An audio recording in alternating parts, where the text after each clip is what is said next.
girls and guys, welcome back to the show, the best show on the internet. Let's see if I can get through this entire intro without fucking up, because today I knew it was going to be there somewhere. Today we're jumping into r/Today I Fucked Up. So grab your tea, grab your popcorn, and let's go! Let's jump right in with our first story from Johnny the Contractor. Today I fucked up. Drinking water that gave me kidney stones.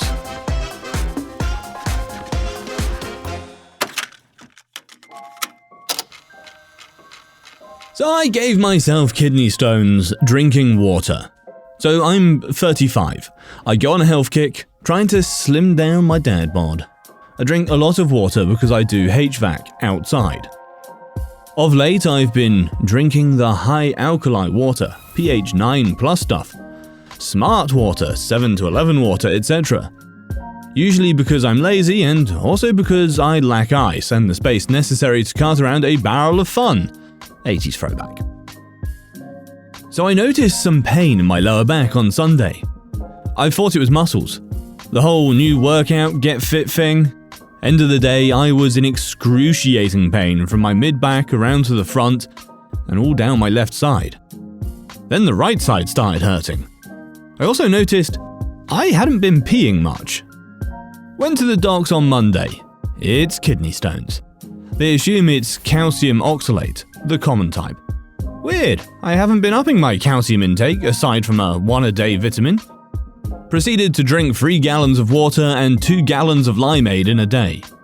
Still hardly peeing given the massive fluid intake. Wake up this morning with a bursting bladder, sprint to the bathroom. It's a fire hose, but not just a regular fire hose, it's pouring out of me with force, splashing against the toilet so hard it's spraying back against my leg. Then the pain hits.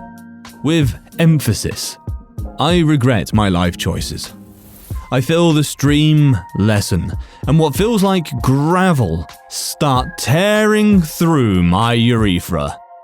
Hashtag, oh no? Oh yes. Out comes what feels like gravel tearing through my shaft and tip. Ever wondered what peeing gravel feels like? It's gross. It's not fun.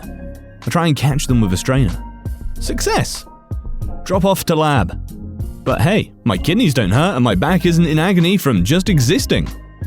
Go to the gas station for my coffee, breakfast and waters. Look at the ingredients on the pH 9 stuff. Water, calcium carbonate, oh fuck my life. I've been drinking this stuff for like 3 months straight. There's my extra calcium intake. Call doc's office. Explain to the nurse I won't need any extra procedures for stone breaking.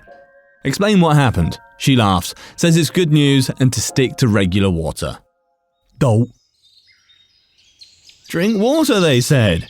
It's good for you, they said. Yep, except in that case. Our next story is from oxygeneration loss. Today I fucked up by hospitalizing my 9-year-old brother. Typing this out from the waiting room. I feel so guilty and my mum won't even look me in the eye. Today, my 17-year-old brother and 9-year-old brother wanted to play on my Xbox in my room, which I reluctantly said yes to.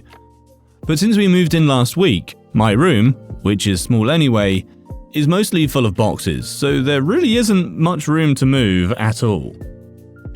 He was sitting on the floor playing Minecraft and I was sat on my bed doing a Superman puzzle when my mum called me into the kitchen to help her with something.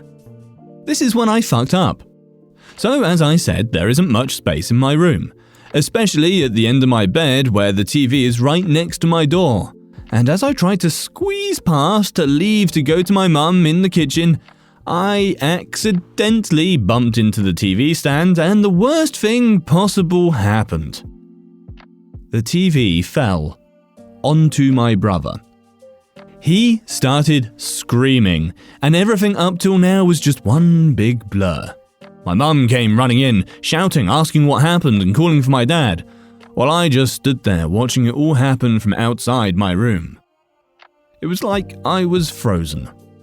My mum screamed at my dad to phone an ambulance, but I couldn't see my brother, so I took a step forward and saw that his head was bleeding, and at this point, I was really panicking. My dad told me to go downstairs and let anyone who knocks on the door inside, so I did. I waited by the door, and a few minutes later, paramedics knocked on the door, so I let them in. My mum went in the ambulance with him, while my dad and I followed in the car. We got there about 15 minutes after Mum did, and I heard her tell my dad my brother will be okay. But she still refuses to speak to me, even after I asked her what's going on with my brother. And I haven't heard anything from a doctor yet, and it's been about half an hour now. Don't sit too close to your TV, it's bad for your health. You'll turn your eyes square. Myth confirmed, apparently. Today I fucked up. My 20 female girlfriend of 2 years told me that the music that I, 25 male, play during sex is weird and a major turn-off. A little backstory. When I first started having sex, I researched ways that I could be better at it, as I was a little stiff and had pretty much no idea what I was doing. I read online that you can play music and match the rhythm in order to put on a better performance. I searched love-making songs and started slowly creating a playlist in which I was comfortable matching the rhythm. There are a few songs on my playlist. However, there is one song in particular which actually happens to be my favorite, that my girlfriend hates and says turns her off in a major way. I don't understand why it has taken her 2 years to tell me she hates that song. It's a good lovemaking song with good rhythm. I feel the way I fucked up is I could have possibly asked her previously if she likes the playlist or any of the songs she'd like to add or change. But to leave it for 2 years thinking our sex life is great, but in her eyes has just been ruined by my music, has left the whole situation feeling awkward. And I'm a bit annoyed. I pretty much played this tune every single time, so the amount of times she must have not been enjoying it when I thought the complete opposite is annoying but also embarrassing in ways. Not to mention my previous partners. However, they never complained about the song, so maybe it's just her. It's fucked up, the relationship, to be honest, because sex feels awkward now. The other day, we were having sex with no music, but I was still thrusting to the tune playing in my head. She recognized this and asked me to stop. I thought this song was perfect, and I always thrust along with the tune and feel it gives me the perfect rhythm for doing the deed to. I usually bust to this song and find it devastating she hates the song. Alright guys, go back, it was a ruse. There was a link to the song, and the second I heard it, I was like, this has to be a troll.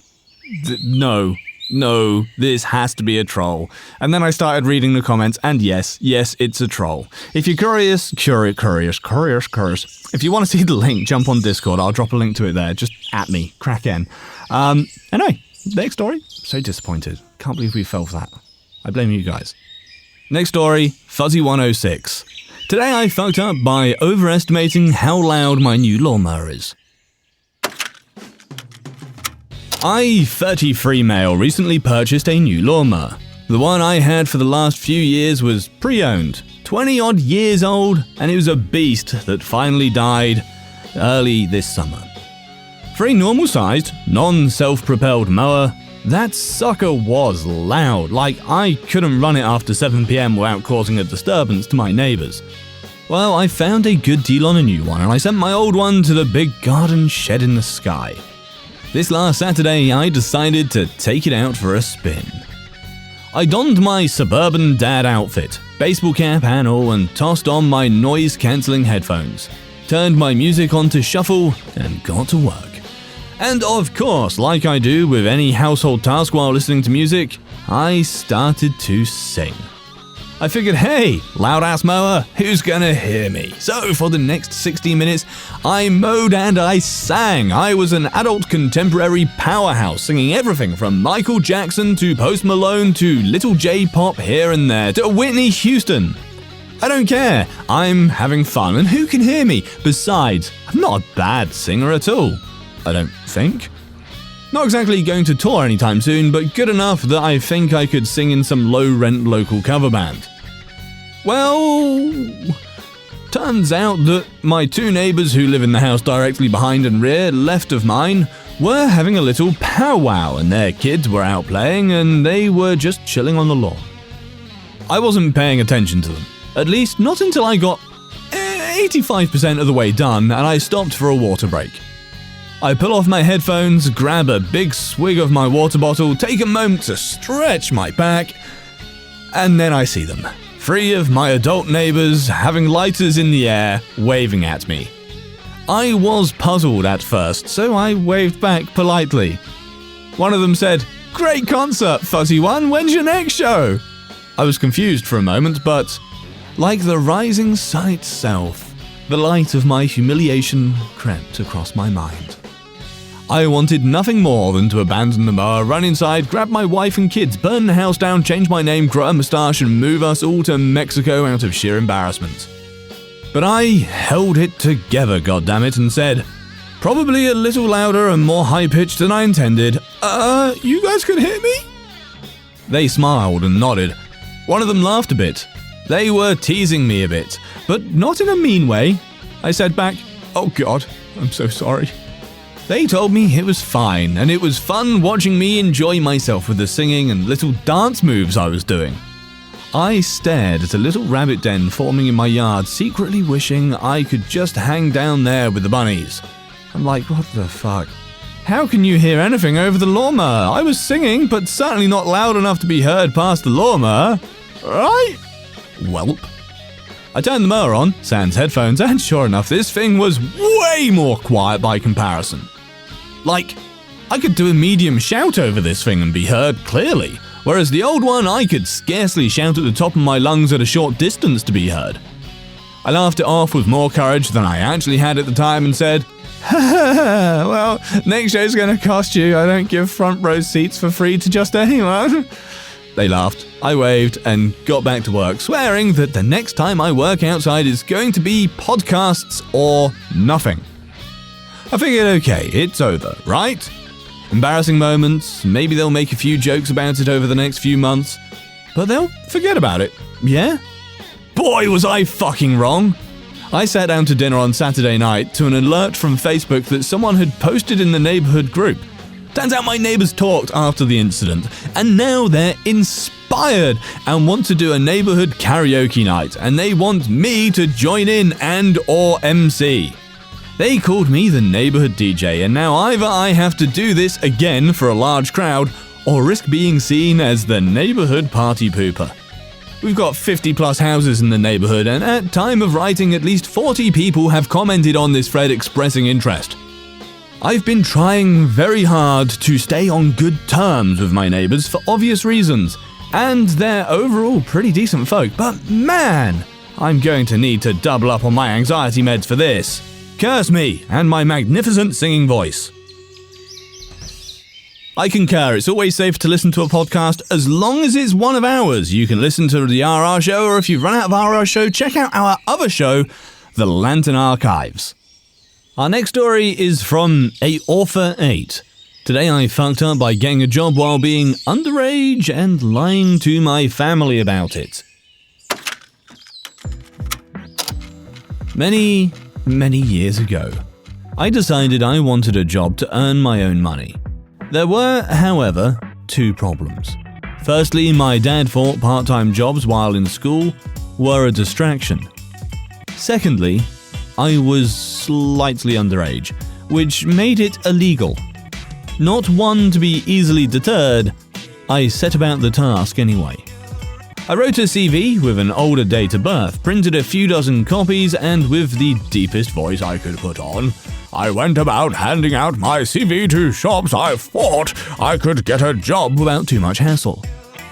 After a couple of weeks of trying this, I had success. I spoke to the owner of a little bargain-type shop. After literally a 10-minute conversation and confirming that he could only give me shifts on a Saturday or Sunday, perfect for me, he offered me the role. It was a cash-in-hand job, and the manager never asked to see any identification. The next problem to resolve was my dad. I told him that studying at home was too much of a distraction.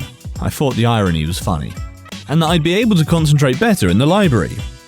As it so happened, there was a large library a short walking distance from my new job. My dad agreed. The next few months went fairly well. I had more money than I needed, brownie points at home, and honestly, I thought I was a genius. Only my best friend knew of the situation. In hindsight, I'm surprised the good times lasted as long as they did. For a bit of context, the UK has something called the Sunday Trading Act of 1994, which allows shops to open for business between the hours of 10 a.m. and 6 p.m. However, almost everything else on a Sunday is either closed or opens later.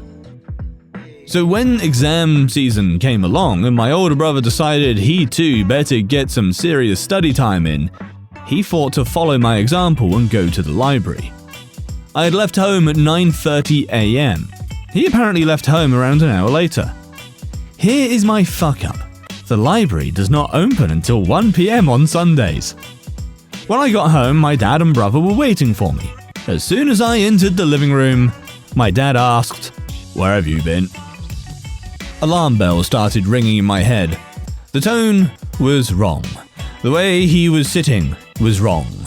My brother's smug face was wrong. This was not the welcome of a loving father. This was a judge questioning the accused.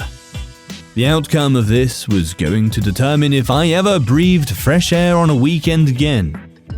I made a split-second assumption. They know I was not in the library, but do they know I was at work? That I have a job? I think not. I was with Dan at his house. I lied.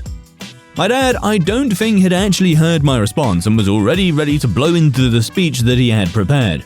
"You told me you were going to the library, but your brother tells me that he went to the library and it doesn't open until 1 p.m. So where have you been all of these weeks?" My response then registered and his anger somewhat deflated. "What do you mean you were with Dan? Why were you with him and not at the library?" he asked. Well, the thing is, I don't like going to the library on my own, so I first go to Dan's house and then we go together. Sometimes we go for lunch and then to the library for when it opens. Sometimes we stay at his. I was on thin ice. "And if we call Dan, he can confirm this?" my brother asked. "Lord, why did you have to be my sibling?" I pulled my phone out of my pocket and handed it to him. "Knock yourself out." I knew nothing short of absolute confidence was going to get me out of this. For long seconds, my brother and I locked eyes. My dad broke the moment when he said, "So you study? Just not at the library the whole time?" The truth is that parents want to believe the best about their kids. It was going to be far easier for him to believe that his son was chilling with his best friend, kind of studying, rather than believing I was up to God knows what nefarious activities in secret. Yep, exact. I didn't get time to complete my sentence. A second truth is that my brother is an annoying bastard. He pressed the dial button and Dan's phone started to ring. He answered the phone.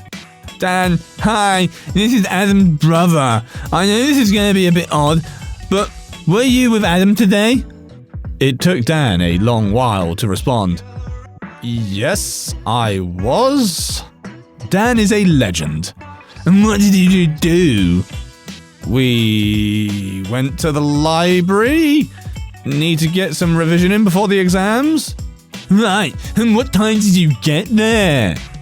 There was silence. And then Dan said, 10-ish, I think. My head dropped. Dan did his best, but fucking library timings was something we had not thought about or ever discussed. After getting a berating from my dad and sent to my room, my dad called Dan's mum. She told him that Dan did go out to meet some friends, including me, but she was confident that he had never ever been revising in a library. She found the very notion quite funny. Dan got into trouble for lying to my dad and brother. I was grounded for a long time, which meant I had to quit my job. The only silver lining was that they never discovered I had a job, and I still had the money to spend over the summer. Fun side note, I was Dan's best man last month.